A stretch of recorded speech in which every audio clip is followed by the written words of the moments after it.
Hey fellas, it's the G Code Part 2. I got some more game tips for you. If you have not done so already, because I got a lot of y'all watching this shit. You know what I mean? A lot of y'all that are not subscribed to this damn channel, I need you to hit that sub button, please. Hit that like button, comment, subscribe, and also hit that bell notification and let you know every single time I drop some good game here on my YouTube channel. But look, the G Code Part 2. If you haven't watched Part 1, you can watch it after this one. It's not in fucking succession like that. All right? So you can watch it out of order. No big deal. So, number 1 rule of the G Code Part 2. Always, as a man, keep an emergency stash of money. Always keep an emergency stash of money. Now, I used to be the type where I would have told you 10 years ago, keep that money in a safe, that type of shit. No, that's not what I mean. Or keep it under your mom, keep it at your mom's house, in the garage, in a fucking coffee can, where you know ain't nobody gonna look. I'm not gonna tell you that neither. I ain't gonna tell you to keep it under your mattress. What happens if the house burns down? I'm not gonna tell you that neither. What I'm gonna tell you to do is, if you're gonna keep money, if you're gonna build an emergency stash, keep it somewhere safer than a checking account. Keep your money in a brokerage. Now, I have a lot more knowledge of the stock market than I did 10 years ago, okay? And when you just leave your money sitting in your checking and your savings, because I know a lot of y'all, you'll just leave your money in your savings account. It's not accumulating anything. You're not getting any dividends. You're getting a very, very small percentage on a savings account. You're not really making any fucking money. So the way I was taught is, take your money, use it as a vehicle so you can make more money. So the best thing to do is take your money, emergency stash, and you can build your emergency stash over time.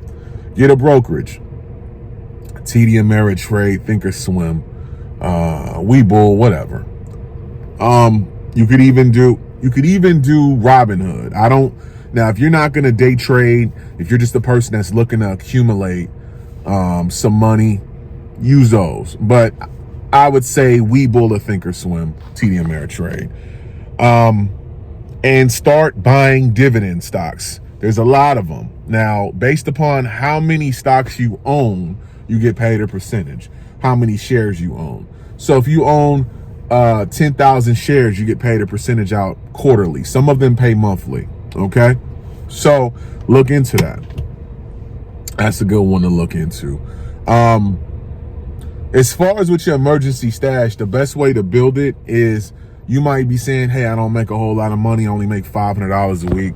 You know, you might be a young dude that you don't make that much bread. Okay, understood. So what you do is you write out a financial statement. Now, a financial statement, you're going to split a piece of paper and write it down. Don't just put this shit in a computer. Actually write this shit down. And put down one column is going to be your liabilities. The other column is going to be your assets, right? So for a lot of you, the only assets you have is your job. That's fine. That's fine. Earned income. It's fine. That's cool. Everybody starts off like that, right? So you write down all your liabilities. So your liabilities are things that take money out of your pocket, okay? Assets are things that put money in your pocket. So you might own, you might work a job, but you might also do DoorDash on the weekends. That's an asset. Those are two assets right there. You might redo, like Gary Vee, you might go to yard sales and resell shit on eBay. You might have a t-shirt line. You might cut hair on the weekends. You might do braids on the weekends. Those are assets. All of those assets, and that's fine. So you write your assets on one column, you write your liabilities down. Now, you may think, damn, I don't have enough money to invest, but I guarantee you, a lot of you guys have money hidden in your monthly expense account that you don't even know you're spending that much. I remember the first time I did a financial statement when I was 25. And I used to be like, damn, how the fuck am I blowing through all my money? And I looked in my accounts. I was spending $700 to $800 a month on going out to eat. going to restaurants, going to bars. So I cut that shit down to $200 a month, and I was able to invest $600, $500, $600 a month and start buying stocks from that point. So when you write out your financial statement, realize the liabilities aren't just bills, it's habits. When you go with your weed money, write that shit down. When you buy bottles every Friday, all of that shit is liabilities. Every single thing. And you may think, oh, well, I only buy a 12-pack every weekend. I might only buy a bottle every weekend, but trust me, that shit adds up. The average American spends over $4,000 a month or $4,000 a year on alcohol. That's money you could have been investing in the stock market. That's your emergency fund. And the reason why you need an emergency fund, especially if you're a young dude, you never know, bro. Somebody might get sick, your car might break down. You might need to move from where you live real quick. You know, I tell all young dudes that live with women, and I don't ever preach to any young man to move in with a young woman until you're getting married. If you can't afford to live by yourself, then you need to stay at your mom's house. You need to stay with a roommate, a best friend. But moving in with a woman's not a good idea if you're not married. I know a lot of you niggas do this shit anyway, but I don't think it's a good idea. Because if she switches up on you one day, your ass gonna be homeless. But I tell every young man that does this shit, make sure you got enough money stashed away just in case she wake up one day and say, hey, I don't want to do this no more. You dig? Real shit. So keep an emergency amount of money in your brokerage, allow it to accumulate over years. And if you ever need to pull it out for emergency, you can always cash it out, sell your stocks, and then transfer the money into your bank account, and it'll be in your bank account within a day. So if you have an emergency today, you can sell your stocks right now at 7:51 in the morning, and then the money will clear tomorrow, and then you can transfer that shit in. So it'll be in your bank account within 24 to 48 hours. It's that quick. Okay? Emergency fund, I would say you need to have at least $10,000. Now start, if you don't have that much money, that's fine. But the reason why I say do a financial statement is so you know exactly how much money you make every month and how much money you spend. Because a lot of you guys are living in negative. You might be negative $150, $250 every goddamn month. The way how you find out your net worth is you subtract your liabilities from your assets, and that lets you know exactly how much your net worth is every month. But if you start cutting out habits, you'll start to find money. Your net worth might only be $105 right now because you're spending $500, $600, $700 a month on fucking shoes. And if you cut that shit out, you know, you cut it down to half, you know, you'd be able to invest the money into the stock market. So keep an emergency stash, 5 to 10K, important. 10,000 is a good number. And just like I said, it might take you years. You might have to invest, you know, $250, $300 a month in the stock market, but just continue to buy dividend stocks. And that money will accumulate rather than just letting it sit in a fucking, rather than letting it sit in a checking account or savings account or any of that type of shit. Okay? Number 2, don't ever allow any disrespect from anyone. I think this one's really important for young men because I think a lot of young men, you guys have been disrespected your whole life. Your whole life. Your mom has disrespected you. Your aunts, your grandmas. You allow people to disrespect you, especially women. And look, bro, you can't allow that shit, man.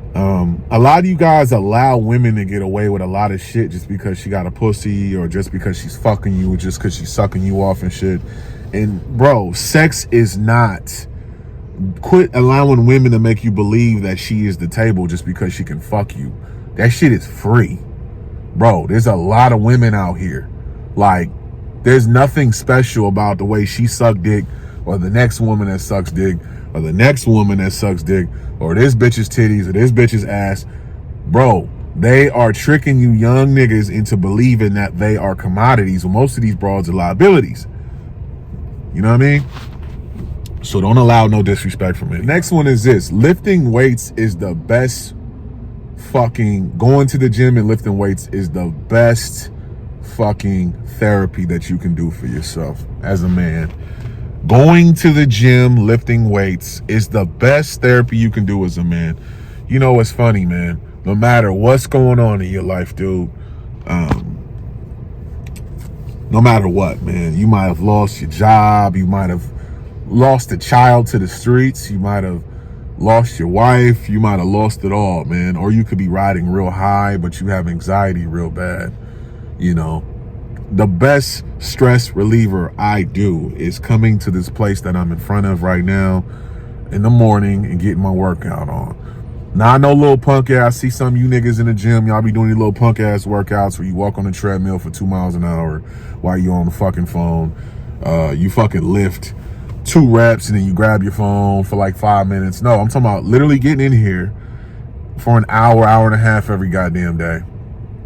However long you're gonna be, but having a nice hard workout. Nice hard workout, leaving this bitch dripping in sweat. You know what I mean? You're gonna feel way better. You'll feel 100% better walking out this motherfucker than you if you didn't come in. You know, and no matter what's going on in your life, man, you can't buy the feeling you get from lifting weights. The sweat pouring down your face and you listening to your music, you feeling it, man, like the endorphins, man. You can't buy that high. You can't snort it, you can't smoke it, you can't fuck it, you can't buy it. The only way you can do it is by coming to the gym, especially if you're lifting weights. And I think as a man, lifting weights is truly important because lean body mass is more important than anything. I know a lot of you guys are just like, oh, all I do is run. That's great. Cardio is good for your heart and your lungs and shit. But you also need to be lifting weights. You know, you got to keep that lean body mass, man, as a man, you know. Just makes you feel better. You know what I'm saying? So the best therapy you can ever do as a man is by lifting weights. The next one is this, man. This is the next one, and this is the very last one. Fellas, take more pride in your appearance. Take more pride in your appearance. Now, what does this mean? Taking pride in your appearance is not walking outside looking like a fucking, looking like a bum. Now, this is the bummiest I am all day. I got my fucking workout hoodie on, my workout shorts. I be looking rough in the morning. I know a lot of y'all be like, this nigga be looking rough, but I'm going to the gym. I'm not here to look pretty. But even when I come here, you see, I got my hair cut, my beard is, you know, take pride in your appearance. The way how you come off to the world is the way that people will respect you. Nobody respects a bum. They don't. They don't respect a bum. You know, they don't. They don't respect bums. People don't respect bums. Iron your fucking clothes. Quit pulling your t-shirts out of your fucking, out of your closet all balled up and shit. Iron that shit, my nigga. You know, keep your hair cut. If you got locks, keep your shit lined up and tapered up. Keep your beard done. You know, quit walking outside with fucking pajama pants on and just looking crazy. I'm talking about grown ass men. Like, you know, I don't know, bro. I know some of y'all like rocking Crocs and shit, but I think that shit is corny. But just take more pride in your appearance as a man. You want to look good. You want people to take you serious, you know? When you want people to look at you and be like, this dude, this is a man of means right here. That's how you want to be perceived in the world. And the ways how you can show that you take pride in your appearance are by doing simple things, by, you know, coming to the gym and keeping your body together, keeping your health together, ironing your clothes, keeping your hair cut, keeping your breath fresh. Nigga, keep some motherfucking gum. Some of you niggas out here walking around with hot breath. You know what I'm saying? You know, wash your ass, nigga. You dig? Keep your shit together, bruh. You feel me? Take pride in your appearance, young man. Really do. Take pride in yourself, bro. And, you know, these are just a couple of tips because I know a lot of you guys you weren't taught this shit. You weren't taught this shit, but I'm your cool older young uncle, man. I'm the younger uncle. I am your sister's, your mom's younger brother that's 38 years old giving you the game. Your mama's 55. I am 38. You feel me? I ain't that much older than you, but I am older than you. I got about 15 on your ass. You dig? Just giving you the game, bro. Take pride in your appearance, fellas. Real shit. I don't see nothing wrong with young guys, y'all having y'all hair long and shit. But bro, just take better care of yourself, because a lot of you niggas is bummy as fuck. I don't know what it is, this new generation of cats, but y'all niggas be looking dusty. Y'all look like fucking high-priced dope fiends, high-fashion dope fiends. You niggas throwing a Versace shirt with some ugly-ass Crocs and fuzzy-ass braids, and y'all think y'all doing it. Nah, bruh. That ain't it. It's a G Code Part 2.